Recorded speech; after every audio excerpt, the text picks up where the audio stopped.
Naomi Wells? Naomi Wells stood in front of a black SUV somewhere deep in the Kentucky mountains, watching a tall, broad-shouldered man walk toward her through the morning mist. Her father's last words still echoed in her head.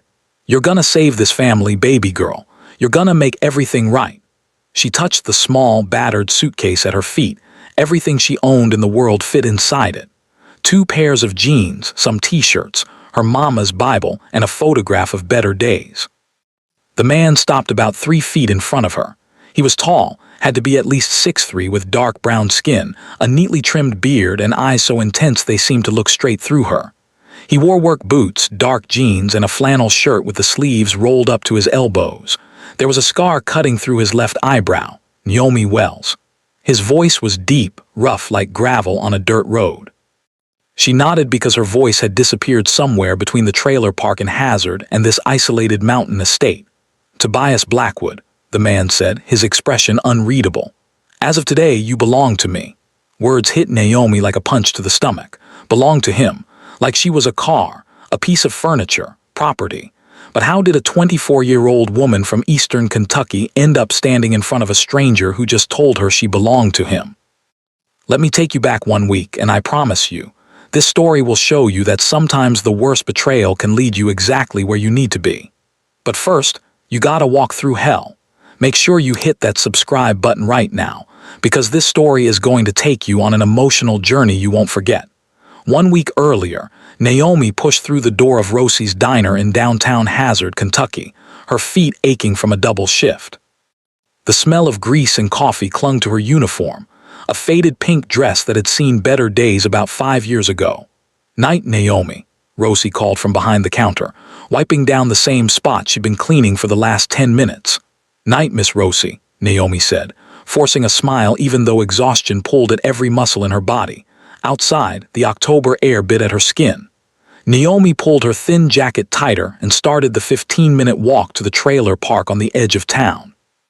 She'd worked the breakfast and lunch shift at the diner, then her evening shift at the Hazard Public Library. 16 hours on her feet, and she'd made maybe $80 in tips. It still wouldn't be enough. It was never enough. The Happy Hollow trailer park wasn't happy, and the hollow was more like a muddy depression in the earth where hope went to die. Naomi walked past rusted-out cars and sagging mobile homes until she reached number 42, a faded blue single-wide that leaked when it rained and froze when it snowed. Home sweet home. She climbed the cinder block steps and pushed open the door that never locked right anymore. "Daddy?" Naomi called into the darkness. "You here?" No answer. She flipped the light switch. The bulb flickered twice before staying on, illuminating the disaster that was their living room. Empty beer cans covered the coffee table.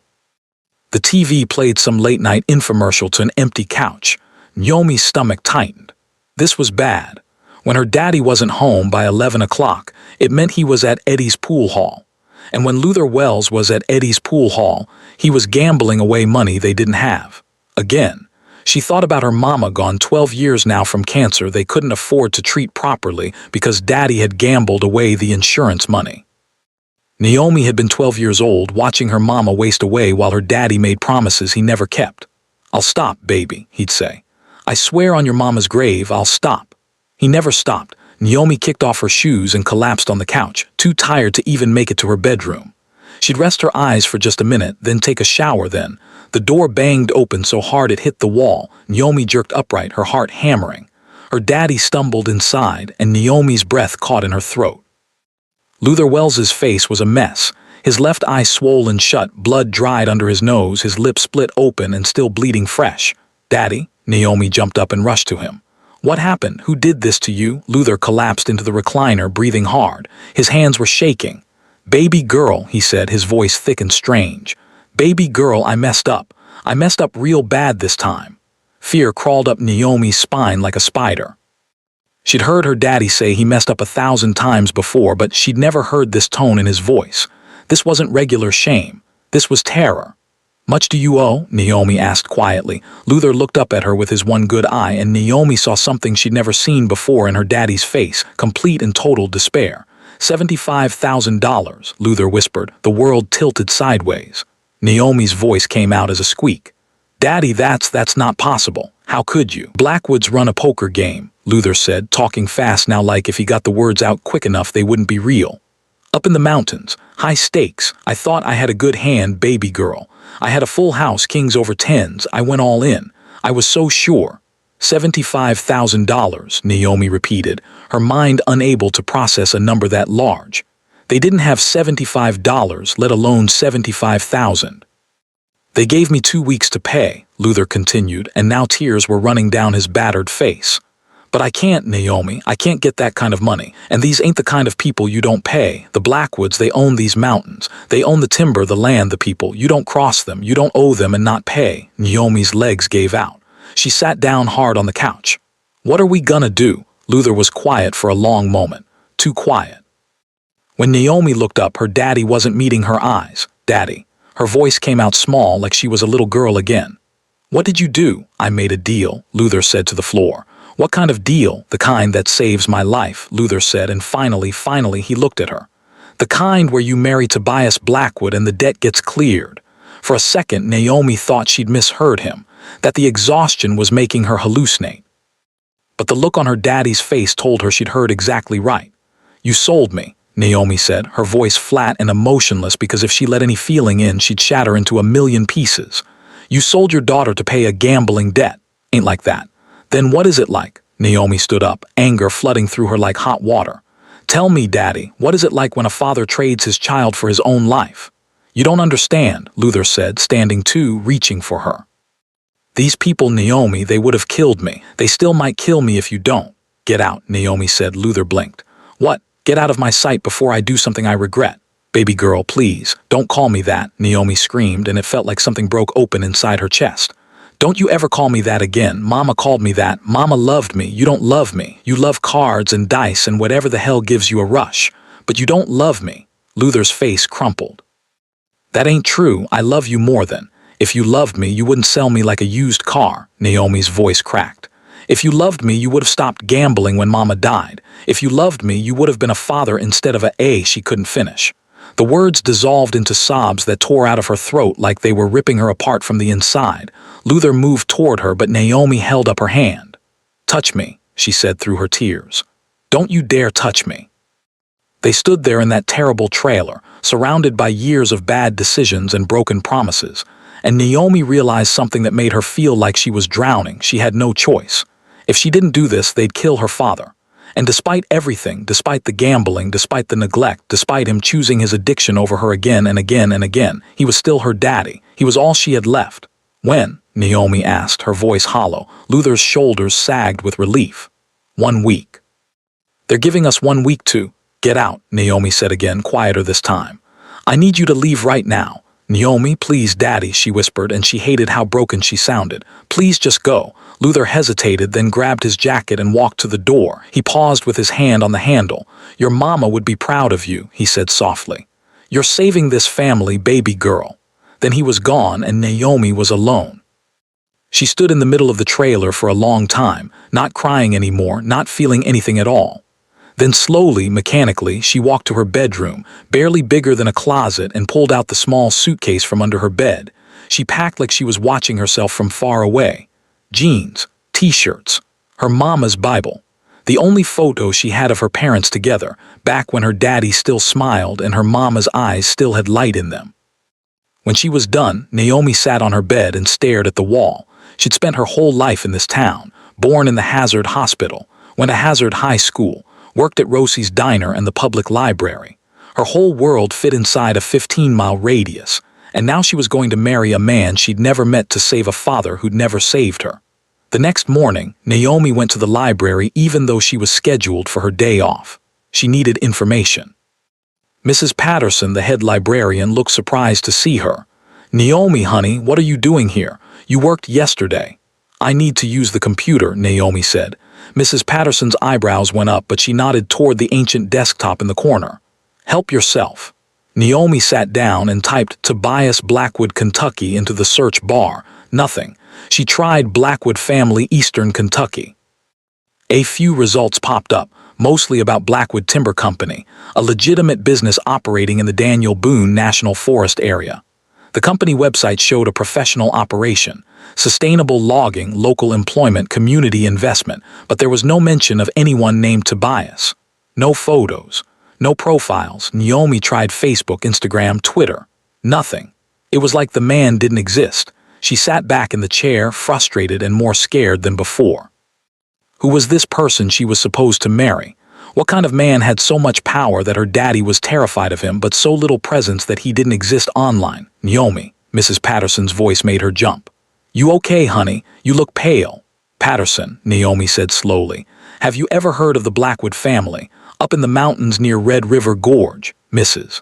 Patterson's friendly expression shut down like someone had flipped a switch.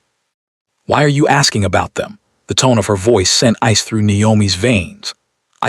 I heard the name somewhere and stay away from those people, Mrs. Patterson said firmly. Nothing good comes from getting involved with the Blackwoods. They might run legitimate business on the surface, but everyone around here knows there's more going on up in those mountains. Gambling, moonshine, who knows what else. They've owned that territory for generations, and they don't take kindly to outsiders asking questions. Have you ever met any of them? Naomi pressed. Like Tobias Blackwood, Mrs. Patterson's face went even more serious. I've never met him personally, but I've heard things. They say he used to be different, friendly, even. Went to UK, got a business degree, was gonna take the family business completely legitimate. But then something happened about 5 years back, some kind of tragedy. After that, he shut himself up in that mountain estate and barely comes to town. The few people who have dealt with him say he's cold as ice. Won't look you in the eye, barely talks. She leaned closer to Naomi. Why are you asking about this? Naomi couldn't tell her, couldn't tell anyone. Just curious, she lied. Mrs. Patterson didn't look convinced, but she let it go. That night, Naomi tried to eat dinner, but everything tasted like cardboard. Her daddy hadn't come home, probably staying with one of his gambling buddies, avoiding her. She pulled out her mama's Bible and opened it to a random page. The book fell open to Psalm 23, and Naomi's eyes caught on one line. Even though I walk through the valley of the shadow of death, I will fear no evil. She closed the Bible and pressed it to her chest. Mama, she whispered to the empty trailer, I don't know what to do, I'm so scared. If you can hear me, if you're up there somewhere, please, please help me be strong enough for what's coming. Trailer didn't answer. The universe didn't answer. Naomi was alone. The week passed in a blur of numb routine. Work at the diner, work at the library, pack her few belongings, try not to think about what was coming. Luther came back on the third day with a shopping bag. They sent this for you, he said, not meeting her eyes. For the ceremony. Naomi opened the bag and pulled out a dress. It was simple, cream-colored, knee-length, nothing fancy. But it was new. Probably cost more than everything in Naomi's closet combined. There's shoes too, Luther added. And they said to be ready Sunday morning at 9. Someone's coming to pick you up. You coming? Naomi asked, hatting herself for even caring. Luther shook his head. They said just you. I ain't invited. Of course not. Why would they want the man who'd gambled away his daughter at his daughter's forced wedding? Sunday morning came too fast and not fast enough. Naomi put on the cream dress and the shoes that actually fit perfectly. Someone had done their research. She looked at herself in the cracked bathroom mirror and barely recognized the woman staring back. She looked like a bride, she felt like a prisoner. At exactly 9 o'clock, she heard a vehicle pull up outside. Naomi picked up her suitcase and walked to the door. Luther was sitting on the couch, staring at nothing. Daddy, Naomi said. He looked up, and for just a second, she saw genuine pain in his eyes. I'm sorry, baby girl, I'm so sorry. Naomi wanted to scream at him, wanted to tell him sorry didn't fix anything. Sorry didn't erase the betrayal. But instead, she just said, goodbye, Daddy. Then she walked out of the trailer and didn't look back. A black SUV sat in the muddy driveway. The driver's door opened and a man stepped out, Asian, maybe late 20s, wearing business casual clothes that looked out of place in the trailer park. Naomi Wells, he asked with a friendly smile that seemed genuine. She nodded. I'm Marcus Chen, the man said, taking her suitcase before she could protest. I work for Tobias. I'm here to drive you to the estate. He opened the back door for her and Naomi climbed in, her heart pounding so hard she thought she might be sick. Marcus got in the driver's seat and pulled out of the trailer park. It's about an hour-and-a-half drive, he said, glancing at her in the rearview mirror. You doing okay? No, Naomi said honestly, because what was the point of lying? Marcus's expression softened. I know this situation is complicated, but for what it's worth, Tobias isn't a bad person. He paused, choosing his words carefully. He's been through a lot, lost people he loved. It changed him. Patterson said something happened 5 years ago, Naomi said quietly. Marcus's hands tightened on the steering wheel. That's not my story to tell, but yeah, 5 years ago everything changed. They drove in silence for a while, leaving Hazard behind, climbing into the mountains. The roads got narrower, more winding. Trees closed in on both sides, oak, maple, pine, so thick you couldn't see more than a few feet into the forest. Have you worked for him long? Naomi asked, just to break the silence. Known Tobias since college, Marcus said. We were roommates at UK. He was different back then, laughed all the time, had big plans for taking the family business completely legitimate, expanding it. Then he stopped. Well, things changed. You stayed. He's my best friend, Marcus said simply. You don't abandon your friends when they're drowning. You throw them a lifeline and hope they grab it. Something about the way Marcus said it made Naomi think he'd been throwing lifelines for 5 years, and Tobias hadn't grabbed a single one. After about an hour, Marcus turned off the main road onto a gravel driveway that wound up the mountain. Trees gave way to stunning views, cliffs and valleys, the kind of beauty that would take your breath away if you weren't terrified. Finally, they rounded a curve and Naomi saw it. The Blackwood estate, it was massive. A dark wood structure that looked like a cabin in a mansion had a baby. 3 stories, huge windows, wraparound porch surrounded by forest. Beautiful and isolated, a prison made of timber. Marcus parked in front of the house and Naomi's hands started shaking. Hey, Marcus said gently, turning to look at her. You don't have to do this. I could turn this car around right now. Drive you anywhere you want to go. Tobias would be angry, but he'd get over it. One wild second, Naomi considered it, just running, disappearing, starting over somewhere. Her daddy's mistakes couldn't touch her. But then she thought about Luther's beaten face, the terror in his eyes. They would have killed me. No, Naomi said, her voice stronger than she felt. I have to do this. Marcus looked like he wanted to argue, but he just nodded and got out to open her door. Naomi stepped out of the SUV onto gravel, her new shoes crunching softly. The mountain air was crisp, clean, nothing like the industrial smell of Hazard. Birds sang in the trees. It would have been peaceful if her heart wasn't trying to break out of her ribcage. The front door of the estate opened. A woman stepped out, older, maybe early 60s, with dark brown skin, gray hair pulled back in a tight bun, wearing a black dress that probably cost more than Naomi made in a year. Her face was sharp, angular, beautiful in a cold way. Miss Wells, the woman said, her voice crisp and businesslike. I'm Ruby Blackwood, Tobias's mother. Welcome to the family. The way she said welcome didn't sound welcoming at all. Ruby walked down the steps toward Naomi, her eyes scanning her up and down like she was inspecting livestock. Ruby said. You're prettier than I expected, that's good. Tobias needs something pleasant to look at. Naomi's face burned with humiliation, but she kept her mouth shut. Come inside, Ruby ordered. We have a lot to do today. The ceremony is in 2 hours. 2 hours. Naomi's voice came out higher than she intended. But I thought I didn't even meet him yet. You'll meet him at the ceremony, Ruby said dismissively, already walking back toward the house. No point in drawing this out. You're here to fulfill a contract, not to court. Marcus gave Naomi an apologetic look and grabbed her suitcase. Naomi followed Ruby into the house, her legs feeling like they might give out at any moment. The inside of the estate was stunning. Hardwood floors, high ceilings with exposed beams, huge windows that let in natural light. Artwork covered the walls, all by black artists. Furniture in rich jewel tones, emerald, sapphire, deep purple. It looked like something from a magazine. It looked nothing like a home. Your room, Ruby said, opening a door on the 2nd floor. Naomi stepped inside and her breath caught. The room was beautiful, a large bed with a cream and gold comforter, a sitting area with a velvet couch, a private bathroom she could see through an open door.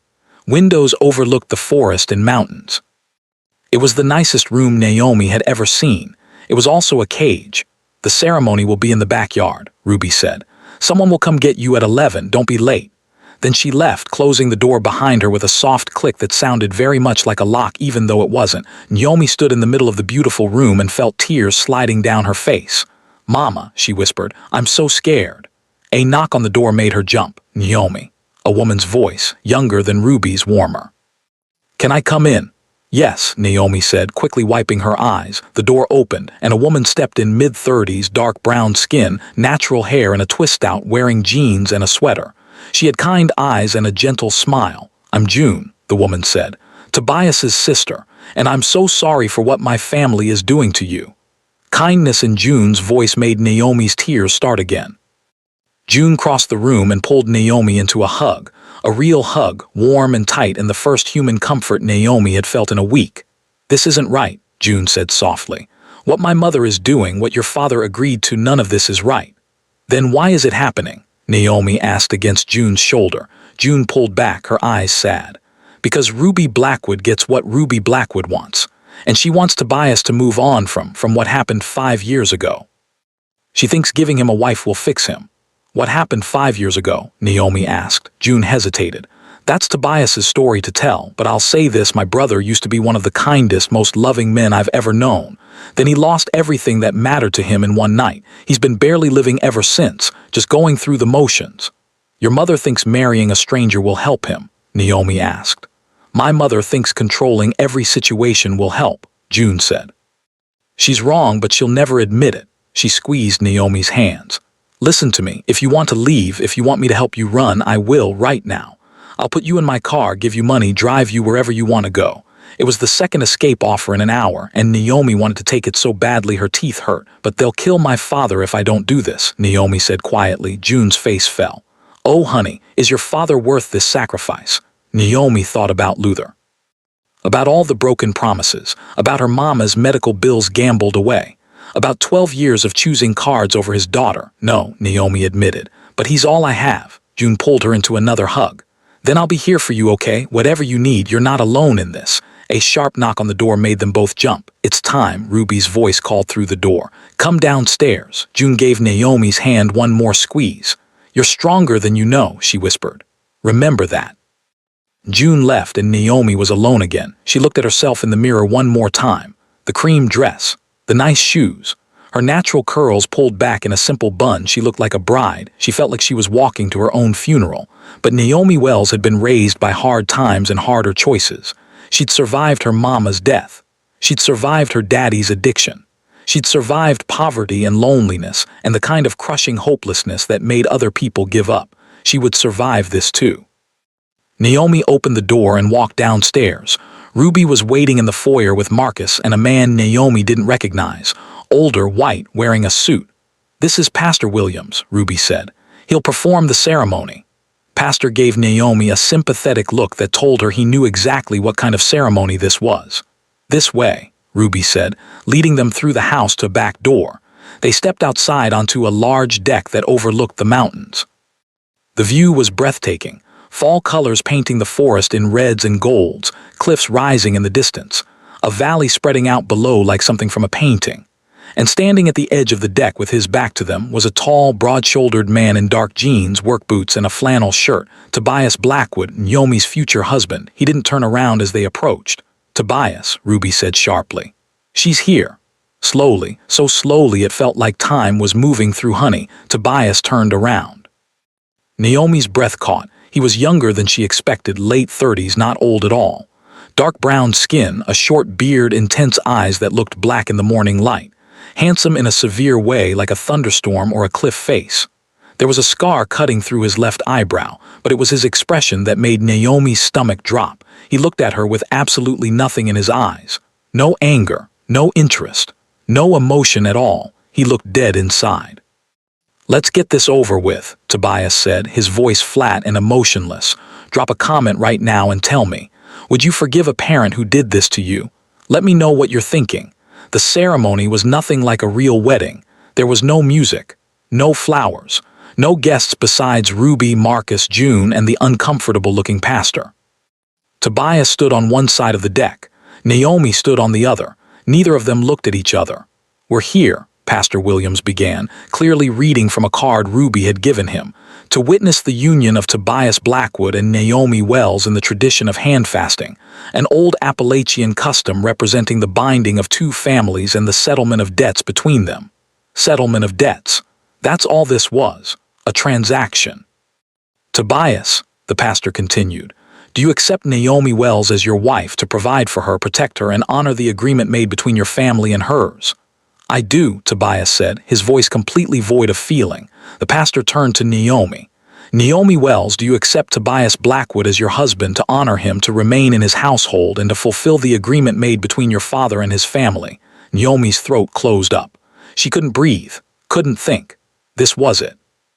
Once she said those two words, her life would never be the same. Do, she whispered. Then by the power vested in me and witnessed by those present, the pastor said quickly, like he wanted this over with as badly as everyone else, I declare you husband and wife in the eyes of this family and community. The debt is settled, the bond is made. No, you may kiss the bride. No rings, no celebration, just silence. Ruby stepped forward with a satisfied smile. Excellent. Marcus, please take Naomi's things to the east wing. Tobias, I expect you at the mill tomorrow morning at 6. Then Ruby walked back into the house like she'd just completed a business transaction, which Naomi realized was exactly what this had been. Marcus gave Naomi another sympathetic look before following Ruby inside. June squeezed Naomi's shoulder. I'll call you tomorrow, she whispered. Then she too disappeared into the house. The pastor practically ran away. And then it was just Naomi and Tobias standing on opposite sides of the deck, strangers legally bound together. Tobias turned to look at her for the first time since the ceremony began. Show you to your room, he said, still in that flat, emotionless voice. My room? Naomi asked. Not yours, something flickered in Tobias's eyes. Not quite emotion, but something. I don't touch women who don't want to be touched, he said. This marriage might be legal in the eyes of my family and your father, but you didn't choose this. Neither did I won't force anything you're not willing to give. He walked past her toward the house, and Naomi followed because what else was she supposed to do? Tobias led her back through the beautiful, cold house to the second floor, to the room Ruby had shown her earlier. This is yours, Tobias said, standing in the doorway like he was afraid to come inside. Bathroom through that door. Closet stocked with clothes in your size. If you need anything else, tell Marcus. What about you? Naomi asked. What about me? Where do you sleep? Other end of the hall, Tobias said. You won't see me unless you want to. I work early, come home late, keep to myself. You're free to do whatever you want in this house as long as you don't go into the south wing. That's family business. Stay out of it. Family business, Naomi repeated. The illegal stuff, the gambling. Whatever else the Blackwoods did in the shadows. Yes. Tobias turned to leave, then paused. One more thing. What? He finally looked directly at her, and Naomi saw something in those dark eyes that looked almost like pain. I'm sorry, Tobias said quietly. I'm sorry my mother did this. I'm sorry your father put you in this position. I'm sorry you're here. Then he walked away, his footsteps echoing down the hall until a door closed somewhere in the distance. Naomi stood in the doorway of her beautiful prison, legally married to a stranger who just apologized for her entire existence. She walked inside, closed the door, and collapsed on the bed. And finally, she let herself break. Naomi cried for her mama who died too young, for her daddy who'd loved cards more than his daughter, for the life she'd never get to live, for the choices that had been stolen from her, for the stranger down the hall who looked as broken as she felt. She cried until there were no tears left, until her throat was raw and her eyes were swollen, and exhaustion pulled her under like a wave. When Naomi finally fell asleep, the sun was setting over the mountains, painting the sky in shades of purple and gold, beautiful and lonely, just like everything else in this place. Naomi woke up in the middle of the night to shouting. At first she thought she was dreaming, but no, those were real voices coming from somewhere in the house. Angry voices. She crept to her door and opened it a crack. She's not staying in a separate room forever, Tobias. That was Ruby's voice, sharp and cutting. She'll stay wherever I say she stays. Tobias's voice, harder than Naomi had heard it before. She's your wife. She's a woman who got sold by her father to pay his debts, Tobias shot back. I won't treat her like property just because everyone else does. You need to move on, Ruby's voice rose. It's been 5 years. Sarah is gone. The baby is gone. You can't bring them back by punishing yourself. Naomi's hand flew to her mouth. Sarah, the baby. Tobias had lost his wife. And a child. You dare say their names. Tobias's voice was low, dangerous. Don't you dare. Trying to help you heal. By forcing me to marry a stranger. By making another woman pay for something that isn't her fault. That's not healing, Mama. That's cruelty. I'm trying to save you from yourself. I don't want to be saved. Tobias roared, and Naomi flinched at the raw pain in his voice. I want to be left alone. I want. His voice broke silence. Then Ruby, quieter now. She stays. The agreement is made. Make it work, Tobias. For the family. Footsteps. A door slamming, more footsteps coming down the hall toward Naomi's room. Naomi gasped and stepped back from the door. The footsteps stopped right outside, silence. Naomi held her breath. Then slowly the footsteps retreated. Another door closed in the distance. Naomi stood in the dark, her heart hammering, her mind spinning. Tobias Blackwood had lost his wife and child 5 years ago. Ruby Blackwood had forced him into this marriage to make him move on. And Naomi was caught in the middle of a grief so deep it had swallowed a man whole. She walked to the window and looked out at the dark mountains. "What have I got myself into?" she whispered to the night. The mountains didn't answer. But somewhere in this house, a broken man was locked in his own room, trapped by his past and a future he never wanted. And Naomi realized something that made her stomach twist. They were both prisoners here, both sold, both trapped, both alone. Morning came too early. Naomi woke to sunlight streaming through the massive windows, momentarily confused about where she was. Then reality crashed back: the estate, the ceremony, Tobias's cold eyes, the argument she'd overheard in the middle of the night.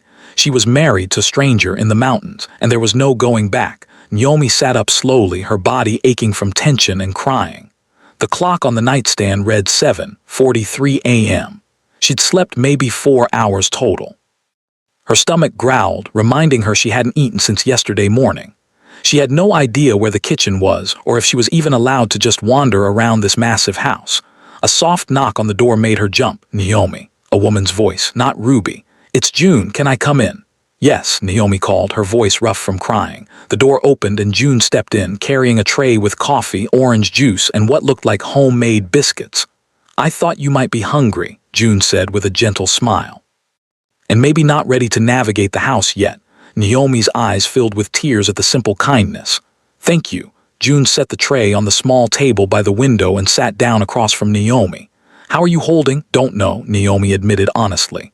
"I heard them last night, Tobias and your mother. They were arguing about his wife, Sarah." June's expression grew sad. "You would have heard about it eventually. Might as well hear the truth from someone who cares." She took a breath. 5 years ago, Tobias was married to a woman named Sarah Chen, Marcus's younger sister, actually. That's how Tobias and Marcus became so close. They were family twice over, brothers-in-law and best friends. Naomi sipped the coffee, perfectly sweet, exactly how she liked it, and waited for June to continue. "Sarah was 8 months pregnant with their first baby," June said quietly. "A little girl. They were going to name her Lily." Tobias was so excited. He'd already converted one of the rooms into a nursery, bought every baby book he could find, drove Sarah crazy with how protective he was. June's eyes were distant, remembering. One night Sarah went into town to get groceries. Tobias wanted to go with her, but she insisted she was fine. She was always independent like that. On her way back up the mountain, a drunk driver crossed into her lane on one of those narrow curves. Her car went off the road. Naomi's hand flew to her mouth. "Oh God." "They died instantly," June said, her voice thick. "Both of them, Sarah and the baby." Tobias got the call from the sheriff and she stopped, wiping her eyes. He broke, completely shattered, didn't talk for weeks, stopped eating. "Marcus and I took turns staying with him because we were afraid he'd hurt himself." "That's horrible," Naomi whispered, her heart aching for the man down the hall who she barely knew. "Mama tried to help in her own way," June continued, "but her way is control. She threw herself into the business, made Tobias take over more responsibility, kept him busy. It helped a little, gave him something to focus on, but he never healed. He just shut down, stopped feeling, stopped living. He goes through the motions, work, sleep, repeat. That's all he's done for 5 years." "Ruby thought giving him a new wife would fix him," Naomi asked, anger creeping into her voice. June's face hardened.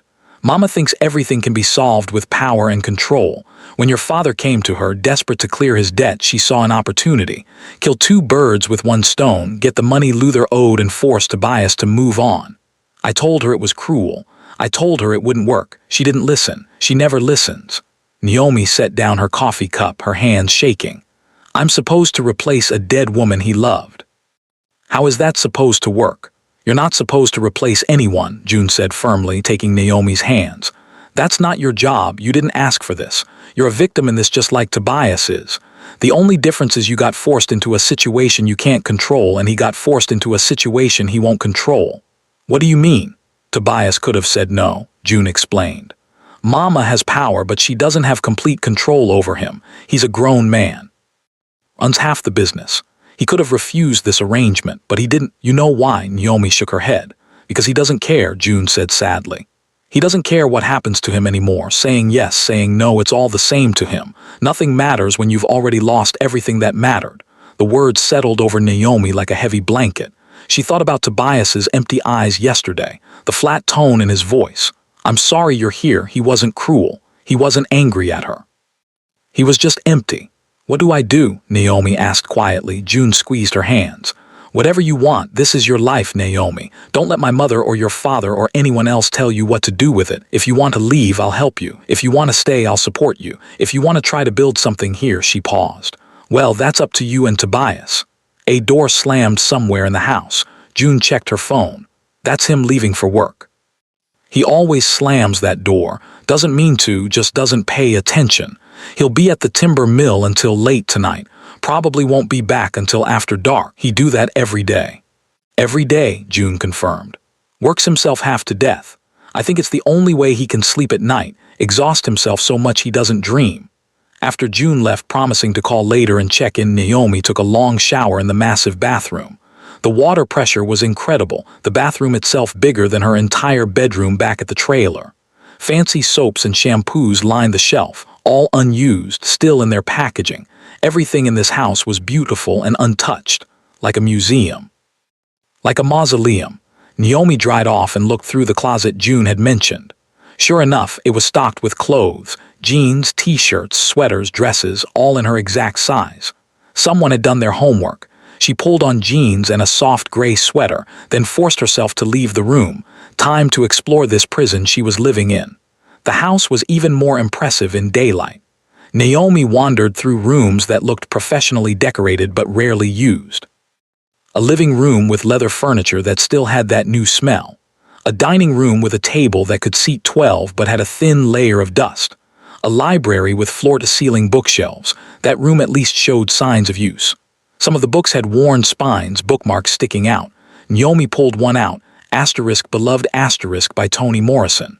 There was a bookmark about halfway through, like someone had stopped reading and never picked it back up. 5 years ago, she'd bet. Before Sarah died. Before everything stopped. The kitchen was massive, industrial-grade appliances, marble countertops, a huge island in the center. And sitting at that island, drinking coffee and reading something on his phone, was Marcus. He looked up when Naomi walked in.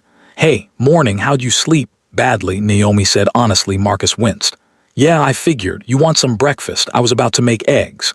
You cook? Somebody has to, Marcus said, standing up and moving to the fridge. Tobias doesn't eat unless someone puts food directly in front of him, and Ruby thinks cooking is beneath her.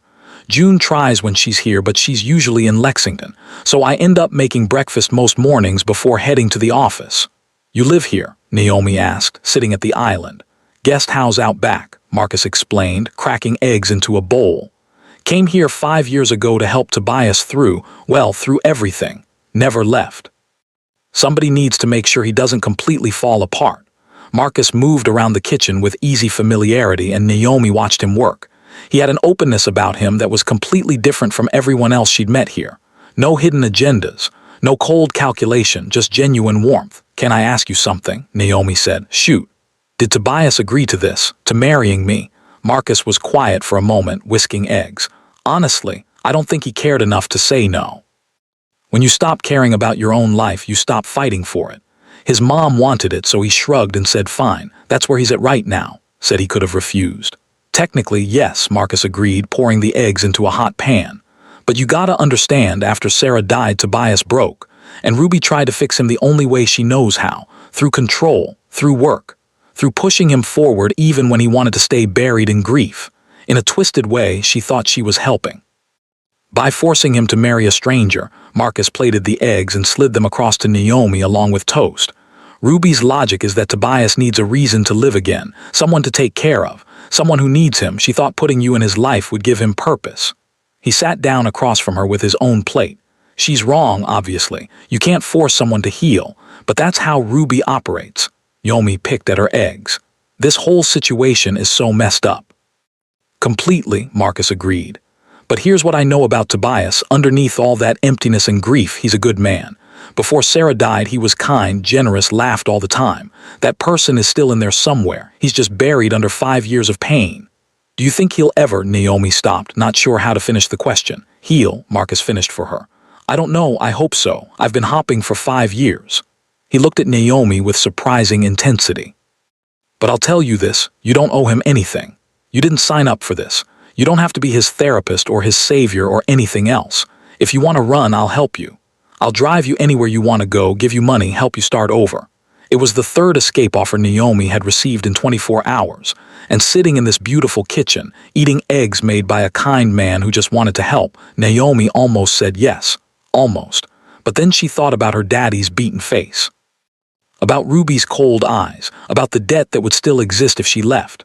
What happens to my father if I run? Naomi asked quietly. Marcus's expression grew serious. Honestly, nothing good. The Blackwoods don't forget debts. Ruby might send people to collect in other ways. So she was trapped. Not by locked doors or guards, but by guilt and fear and the weight of her father's mistakes.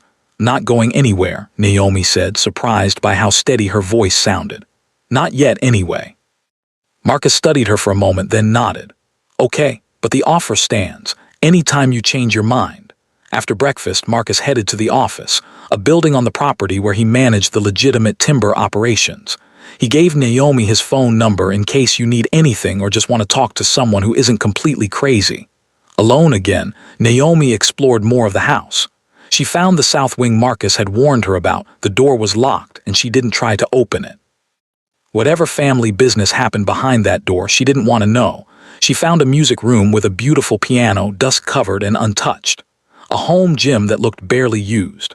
A sunroom with windows on 3 sides and a view that took her breath away, mountains and forests stretching as far as she could see. It was beautiful. It was lonely. It was exactly like Tobias himself.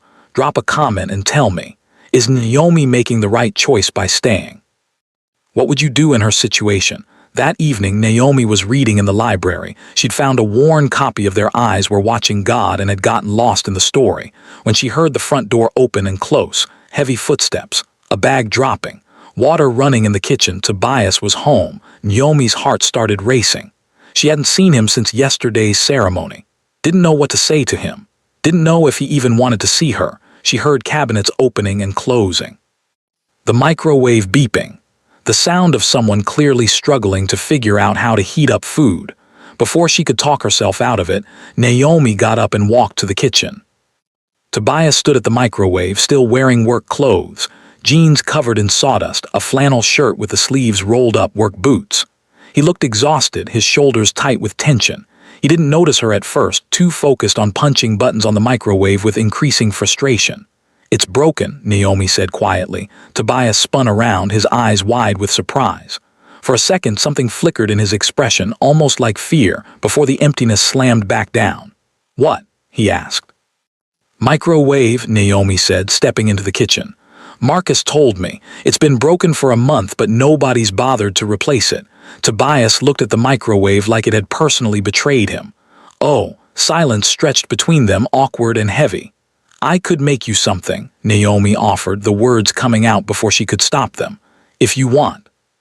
I'm not a great cook, but I can manage eggs or a sandwich or... You don't have to do that, Tobias said quickly, already backing toward the door. I'm fine, I'll just... His stomach growled. Loudly they both froze, despite everything, the situation, the tension, the absurdity. Naomi felt her lips twitch with the urge to smile. Tobias's ears turned slightly red. I'm fine, he repeated, less convincingly. When's the last time you ate? Naomi asked. This morning, maybe. I don't remember. Down, Naomi said, moving to the fridge before he could argue. I'm making you food. You know I don't have to, Naomi interrupted, pulling out eggs and cheese and vegetables. I'm offering. You can say no if you want, but your stomach already voted yes. A long moment Tobias just stood there, clearly torn between fleeing and staying. Finally, slowly, he sat down at the island, watching her with confused, wary eyes. Naomi focused on cooking, glad to have something to do with her hands. She made an omelet, nothing fancy, just eggs and cheese and peppers, but she'd made thousands of them at Rosie's diner. Her hands knew the rhythm, the kitchen filled with the smell of cooking food, and Naomi felt Tobias watching her. You heard the argument last night, Tobias said suddenly. Not a question. Naomi's hands faltered for just a second. Yes. Sorry, we shouldn't have been so loud. You don't have to apologize. Naomi plated the omelet and slid it across to him with toast and orange juice. I'm the one invading your space. Tobias looked at the food like he didn't know what to do with it. It's not poison, Naomi said dryly. His eyes flicked up to hers, and for just a second, just a heartbeat, she saw something that might have been amusement. Then it was gone. Tobias picked up the fork and took a bite. His eyebrows rose slightly. This is good, he said, sounding surprised. I worked at a diner for 6 years, Naomi said, sitting across from him with her own glass of juice. Made about 1 million omelets. You kind of get good at it eventually. Tobias ate in silence and Naomi watched him. Up close, she could see the exhaustion carved into his face, dark circles under his eyes, lines of tension around his mouth. He looked like a man who hadn't had a good night's sleep in years because he hadn't. June told me, Naomi said quietly, about Sarah and Lily. I'm so sorry, Tobias. His fork stopped halfway to his mouth. His jaw tightened. For a moment, Naomi thought he might get up and leave, but instead he set down the fork very carefully and looked at her directly for the first time. I don't talk about them, he said, his voice rough. Okay, I mean it. I can't. He stopped, his hands clenching into fists. I can't talk about them without falling apart, and if I fall apart, I don't know if I'll be able to put myself back together again. Naomi's heart broke for him. Then we won't talk about them. Tobias studied her face like he was trying to figure out if she meant it. You're not what I expected, he said finally. What did you expect? I don't know. Someone angry, someone who'd scream at me for this whole mess. Someone who'd demand things. Would that have been easier? Naomi asked. If I was angry, Tobias thought about it. Maybe. Anger, I understand. This, he gestured vaguely at her. Kindness. I don't know what to do with that. You eat the food I made, Naomi said simply. And maybe tomorrow you eat something else. And the day after that, and maybe eventually you start taking care of yourself again. Do you care? Tobias asked, genuine confusion in his voice. I'm the reason you're trapped here, Naomi corrected. Ruby is the reason I'm trapped here, and my father, you're just as stuck as I am. Something shifted in Tobias's expression. Not quite a smile, not quite hope. But something less empty than before. He finished his omelet in silence. When he was done, he stood up and took his plate to the sink. Thank you, he said quietly, for the food. You're welcome. He walked to the kitchen door, then paused. Naomi, yeah, you're right, we're both stuck, but I meant what I said yesterday. You don't have to stay in a separate room if you don't want to. This is your house too now. Go anywhere, do anything, take whatever you need. You're not a prisoner, even if it feels like it. Then he left, his footsteps echoing down the hall until a door closed softly in the distance. Naomi sat in the kitchen for a long time after he left, thinking about the broken man who'd just eaten his first real meal in who knows how long, thinking about how easy it would have been for him to be cruel, to take out his pain on her, to treat her like property the way Ruby did. But he hadn't. He'd given her space, apologized, thanked her for something as simple as an omelet. Underneath all that grief and emptiness, there was still a good man. Marcus was right about that, and Naomi made a decision. She couldn't fix Tobias. She couldn't bring back his wife and daughter. She couldn't heal 5 years of trauma, but maybe, just maybe, she could remind him what it felt like to be cared for, even in small ways, even if he didn't think he deserved it, not because she owed him anything, but because no one deserved to suffer alone. The next morning, Naomi woke up early. She made coffee, strong and black the way she'd seen Tobias drink it yesterday, and left it on the counter with a note for when you leave for work. And she heard him come downstairs around 5:30 a.m., heard him stop in the kitchen, heard the pause when he saw the coffee. She stayed in her room, listening. After a long moment, she heard the coffee being poured, the front door opening, closing. He'd taken it. It was a small thing. So small it barely mattered. But Naomi smiled anyway. She kept it up. Every morning, coffee ready before Tobias left for work. She didn't see him, didn't want to make it awkward, but she left the coffee. Sometimes with a piece of toast. Sometimes with fruit. He never said anything. But the cups were always empty when she came down later. After 3 days, there was a note next to the empty cup. Thank you. After a week, the note said, you don't have to do this. Naomi wrote back, I know. The next morning, there was a different note. Why? Naomi thought about it, then wrote, because everyone deserves kindness. Even people who don't think they do. The note stopped after that, but the coffee continued. And slowly, so slowly Naomi almost didn't notice, things started to change. Tobias started coming home a little earlier. Not much. Maybe 30 minutes. But enough that sometimes he'd arrive while Naomi was making dinner. She'd started cooking every evening, partly because the kitchen was better than sitting alone in her room, partly because she liked cooking, mostly because she knew Tobias wouldn't eat otherwise. The first time he came home while she was cooking, he'd frozen in the doorway like a deer. "I made extra," Naomi had said casually, not looking at him. "If you're hungry." He'd hesitated for so long Naomi thought he'd leave, but then he'd sat down at the island and she'd given him a plate of spaghetti and garlic bread. They'd eaten in silence, but it was a different kind of silence. Not uncomfortable, just quiet. It became a routine. Naomi would cook, Tobias would eat. Sometimes they'd talk small things, nothing deep. The weather, the timber business, books they'd read. Tobias never smiled, never laughed. But sometimes his shoulders would relax a little. Sometimes he'd ask a question. Sometimes he'd linger at the table after he finished eating like he wasn't quite ready to be alone again. Marcus noticed. One afternoon, he pulled Naomi aside with a strange expression on his face. "I don't know what you're doing," Marcus said, "but keep doing it." "I'm just making him food," Naomi protested. "No," Marcus said firmly. "You're making him remember how to be human. His voice got thick. "That's more than anyone's been able to do in 5 years." 2 weeks after the wedding, June came to visit. She found Naomi in the kitchen prepping chicken for dinner. "Are you holding up?" June asked, sitting at the island with a glass of wine. "Better than I expected," Naomi admitted. "Different than I expected. I heard you've been cooking for Tobias." "That okay?" "I'm not trying to. It's more than okay," June interrupted. "Naomi, my brother has been slowly dying for 5 years. Not physically, but in every way that matters. And in the past 2 weeks, I've seen more life in his eyes than I've seen since Sarah died. Whatever you're doing, please don't stop." "I'm not doing anything special," Naomi said. "Just being here." "Sometimes that's everything," June said softly. That night Tobias came home earlier than usual. Naomi was making jerk chicken, her mama's recipe, one of the few things she'd left behind besides the Bible and heartache. Tobias walked into the kitchen and stopped. Actually stopped and stared. Naomi asked, suddenly self-conscious. "That smell," Tobias said, his voice strange. "That's my grandmother used to make jerk chicken. She was from Jamaica. That smell is..." He stopped, his throat working. "Do you want me to make something else?" Naomi asked quickly. "I didn't mean to." "No," Tobias said, moving to the island and sitting down heavily. "No, he ran his hand over his face. "It's been so long since I smelled that, since I remembered her, since I remembered anything good." Naomi's hands trembled slightly as she plated the food. She'd been so focused on not pushing, on keeping everything neutral, that she hadn't considered the memories food could bring back. She set the plate in front of him, and Tobias just looked at it for a long moment. Then he took a bite, his eyes closed. When he opened them again, they were wet. "It tastes just like hers," Tobias whispered. "How did you?" "My mama was from Jamaica too," Naomi said softly. "Came to Kentucky when she was 18. Met my daddy. She taught me to cook before she died." Tobias looked up at her, really looked at her, and for the first time since Naomi had met him, she saw actual emotion in his eyes, pain, grief, but also something else, recognition. "You lost her," Tobias said. "Not a question. When I was 12, Naomi confirmed. "Cancer. We couldn't afford the treatment. My daddy..." She stopped, the old anger rising up. "He gambled away the money that could have helped her." "I'm sorry," Tobias said. "Me too."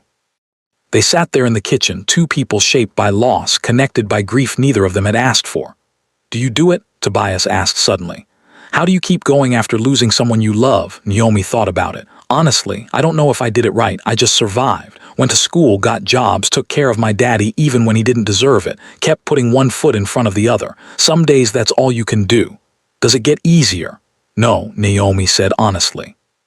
"It gets different. The grief doesn't get smaller. You just get bigger around it. You learn to carry it. It becomes part of who you are." Tobias was quiet for a long time, eating slowly, thinking. "I haven't talked about Sarah in 5 years, he said finally. "Not her, not what happened, not how I feel. I just shut it all down." "You don't have to talk about it now," Naomi said gently. "I know, but maybe..." He stopped, struggling with the words. "Maybe that's the problem. Maybe shutting it down is why I can't move forward." He set down his fork and looked at Naomi directly. "She would have liked you," Tobias said. "Sarah, she would have liked your kindness, your strength. She would have been angry about how you ended up here, but she would have liked you." It was the most he'd said at one time since Naomi had arrived. "Tell me about her," Naomi said impulsively. "If you want. You don't have to, but if you want to remember her out loud, I'm here." Tobias's hands clenched on the counter. For a moment Naomi thought he'd shut down again, but instead he took a shaky breath and started talking. "She was Marcus's younger sister," Tobias said slowly, like the words were rusty from disuse. We met at UK when I was a senior and she was a sophomore. She was studying to be a teacher, elementary education. She wanted to work with kids who came from rough backgrounds, kids who needed someone to believe in them. A small, sad smile crossed his face, the first smile Naomi had seen from him. She was stubborn, argued with me about everything. Politics, books, the best way to make coffee. She never backed down, never let me win an argument just because. I loved that about her. Sounds amazing, Naomi said softly. She was. Tobias's voice cracked. And when we found out she was pregnant, God, she was so happy, so excited. She'd already started buying baby clothes, reading parenting books, planning everything. She was going to be an incredible mother. A tear slid down his cheek. He didn't wipe it away. The night she died, we'd argued about something stupid. She wanted to go get groceries because we were out of milk. I told her it could wait until morning. She said she was fine, that I was being overprotective. She was right, I was, but I just wanted her safe, wanted them both safe. His voice broke completely. She kissed me before she left, said, "I love you, you overprotective idiot." Those were the last words she ever said to me. And then he couldn't finish. His shoulders shook with silent sobs. Naomi didn't think. She just moved around the island and pulled Tobias into her arms. He stiffened for a second, like he'd forgotten what human comfort felt like. Then he broke. Tobias buried his face against her shoulder and cried deep, wrenching sobs that sounded like they were tearing him apart from the inside. 5 years of grief poured out all at once, and Naomi held him through it, her own tears falling into his hair. "I couldn't save them," Tobias gasped between sobs. "I couldn't. I should have made her stay home. I should have driven her. It's my fault." "No," Naomi said firmly, pulling back to look at him. "No, Tobias, it wasn't your fault. It was a drunk driver. It was a terrible, horrible accident, but it wasn't your fault. I should have protected them." "You can't protect people from everything," Naomi said, thinking about her own mama, her own guilt. "Sometimes bad things happen and there's nothing we can do to stop it. That doesn't make it our fault." Tobias looked at her with red, swollen eyes, and Naomi saw something shift in his expression. "Are you so wise?" he asked, his voice rough from crying. "I'm not wise," Naomi said. "I'm just someone who understands loss and guilt and wishing you could change the past." They stayed like that for a long moment, Naomi's hands on Tobias's shoulders, his eyes searching her face like he was seeing her, really seeing her for the first time. "Thank you," he whispered. "What? For listening, for not running away when I fell apart, for," he gestured helplessly, "for being here. You're welcome." Tobias pulled back, wiping his face with his hands. "I'm sorry." "That was human," Naomi interrupted. "That was human, and there's nothing wrong with that." He looked at her for another long moment, then did something that shocked her. He smiled. It was small, sad, broken around the edges, but it was real. "I forgot," Tobias said softly. "I forgot what it felt like to let someone in." "That a good thing or a bad thing?" Naomi asked. "I don't know yet," Tobias admitted. "But it's something, and that's more than I've felt in a long time." That night, Naomi lay in bed thinking about the man down the hall who'd finally allowed himself to cry. She wasn't falling for him. She couldn't be. This whole situation was too complicated, too messy, too forced. But she couldn't deny that something had shifted. They weren't strangers anymore. They were two people carrying grief, learning to exist in the same space. And maybe, just maybe, that was the beginning of something neither of them expected. Naomi fell asleep with her mama's Bible on her nightstand, and hope, fragile and uncertain, taking root in her chest for the first time since she'd left Hazard. The next few weeks fell into a rhythm. Tobias still worked long hours, but he came home for dinner every night. Sometimes he'd talk. Sometimes he'd just eat in comfortable silence. Sometimes he'd help Naomi clean up afterward, drying dishes while she washed. Their shoulders almost touching in the small space, Marcus watched the change with barely concealed joy.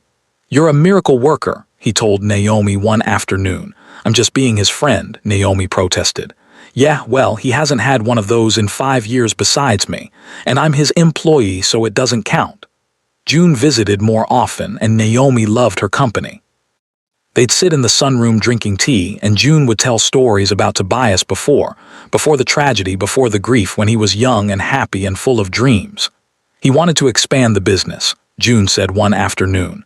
"Not the illegal stuff, he always hated that, the timber company. He wanted to go completely legitimate, hire more local people, create a sustainable operation that could support the whole community." "What stopped him?" Naomi asked. "Sarah died and he just gave up on everything. Let Mama take over the expansion plans, stopped caring about the future. It broke my heart watching him fade away like that. He's not fatting anymore, Naomi said quietly. June smiled. No, he's not, and that's because of you. But not everything was peaceful. Ruby appeared occasionally, always with cold eyes and sharp comments. Get too comfortable, Ruby told Naomi one morning when she came by to drop off paperwork. This arrangement is temporary, 6 months, then we'll see. What? Naomi asked. If you're useful enough to keep around. Words stung, but Naomi kept her head high.